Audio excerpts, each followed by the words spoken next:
Hello, thank you for stopping in. This is Ms. Quoted. I wanted to take a little time today to actually talk about hypermobile Ehlers-Danlos and what it means. If you're wondering whether or not you have it, I can't tell you that because I don't know you and I'm not a doctor or a medical professional. However, the Ehlers-Danlos Society has some really great resources. Full disclosure, they do not sponsor this channel or I'm not affiliated with them in any way, but I think they're a great resource for the community. So if you're not familiar with it, please check them out. Um, they have these great resources about what is Ehlers-Danlos, what is hypermobile spectrum disorder, which is a different disease, has different differentiations of the different types. You definitely want to see a doctor. Things like the vascular Ehlers-Danlos needs to be watched very, very carefully because that can lead to ruptured blood vessels and arteries and things that can be really, really damaging and even lethal. So definitely, if you think you have something, you'll want to talk to a doctor about it. How do you know whether or not you're a candidate? You have diagnostic criteria here. You can look at that. So for me, I have the hypermobile Ehlers-Danlos syndrome. They have a checklist online. I can go through and see, do I do some of these things? Do they sound like conditions my body can do? Uh, Kind of basically, if you can keep your knees straight and touch the floor with open palms, or if you could at any point in your youth do that without having any sort of dance background or gymnastics training where you're working on flexibility, you'll definitely want to talk to a doctor. Just in general, if you're able to do this, you should probably let your doctor know, maybe print this off, bring it to them, say, hey, should I talk to a rheumatologist? Because a rheumatologist is the person who is going to specialize in this. Rheumatology, that's not a word most people are familiar with. So, rheuma is your joints, ology is the study of your joints. The rheumatologist is the doctor who specializes in board certified, specialized training in diseases of the joint.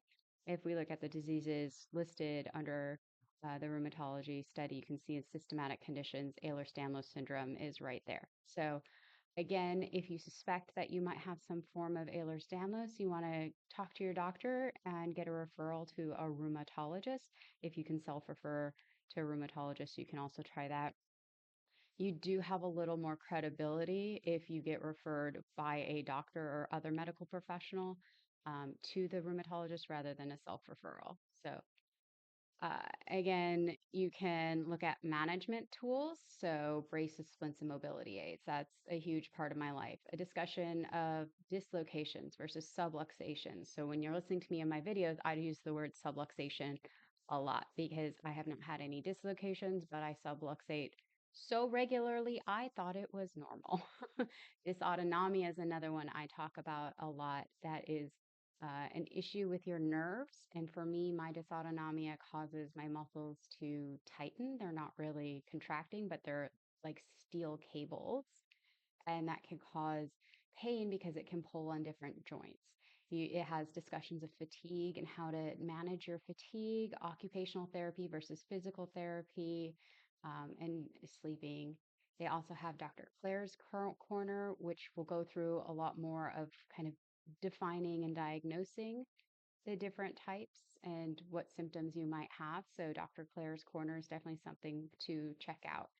They also have support groups. How do you find a doctor or a physical therapist? Can I talk to other people in my area who have this condition and are also dealing with it? Because let me tell you, when you go to a normal person and you're like, dude, my knee just dislocated and I had to pop it back into place, they think you're crazy because that doesn't happen to them. And they certainly wouldn't be blase enough to just pop it back into place. I also want to highlight under get involved, join the newsletter. 100% join their newsletter, get an email, find out more about what's going on in your area, what kind of studies you can join, what's the latest.